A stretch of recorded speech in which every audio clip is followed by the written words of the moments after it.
ಕನ್ನೇರಿ ಶ್ರೀಗಳು ಕೊಟ್ಟಂತಹ ಗೋಕೃಪಾಮೃತ ಇದು. ಇದನ್ನು 200 ಲೀಟ್ರ್ ನೀರಿಗೆ 1 ಲೀಟ್ರ್ ಗೋಕೃಪಾಮೃತವನ್ನು ಹಾಕಬೇಕು.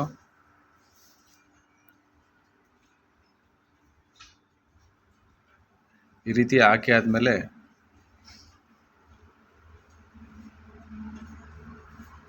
ಇದಕ್ಕೆ 2 ಲೀಟ್ರು ಫ್ರೆಶ್ ಮಜ್ಜಿಗೆ, ಅಂದರೆ ದೇಶಿ ಹಸುವಿನ ಮಜ್ಜಿಗೆ, ನಾಟಿ ಹಸುವಿನ ಮಜ್ಜಿಗೆನ 2 ಲೀಟ್ರ್ ಇದಕ್ಕೆ ಹಾಕಬೇಕು.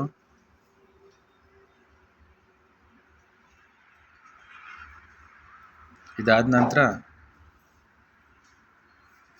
ಕೆಮಿಕಲ್ ಫ್ರೀ ಇರೋಂಥ ಬೆಲ್ಲ, ಸಾವಯವ ಬೆಲ್ಲವನ್ನು 2 kg ಇದಕ್ಕೆ ಹಾಕಬೇಕು.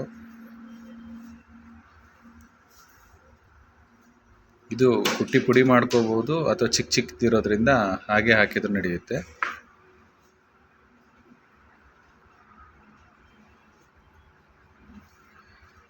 ಇದಾದ ನಂತರ ಇದನ್ನು ಕ್ಲಾಕ್ ವೈಸ್ ಮುಖಾಂತರ ತಿರುವಂಥದ್ದು ಮಾಡಬೇಕು. ಇದನ್ನು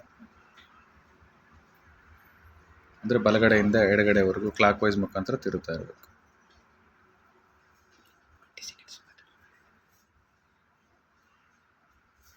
ಇದನ್ನು ಈ DAP, ಯೂರಿಯಾ, ಪೊಟ್ಯಾಶೋ ಅದೆಲ್ಲ ಹಾಕಬೇಕು ಅಂತ ಇದೆಯಲ್ಲ, ಅದ್ರ ಬದಲಾಗಿ ಇದನ್ನು ಮಾಡ್ಕೊಳ್ಳೋದ್ರಿಂದ ನಮಗೆ ಕೆಮಿಕಲ್ ಫ್ರೀಯಾಗಿ ಮಾಡ್ತಕ್ಕಂಥದ್ದು. ಇದನ್ನು ನೀವು ಇನ್ನೂ ಚೆನ್ನಾಗಿ ಗಮನಿಸ್ಕೋಬೇಕನ್ನೋದಾದರೆ, ನಾವು ಇದೆಲ್ಲ ರೆಡಿ ಆದಮೇಲೆ 1 ಲೀಟ್ರನ್ನ ತೆಗೆದು ಯಾವುದಾದ್ರೂ ಒಂದು ಜಾಗದಲ್ಲಿ ಹಾಕಿದರೆ ಅಲ್ಲಿ ಎರೆಹುಳುಗಳು ಸಹ ಕಾಣುವಂಥದ್ದು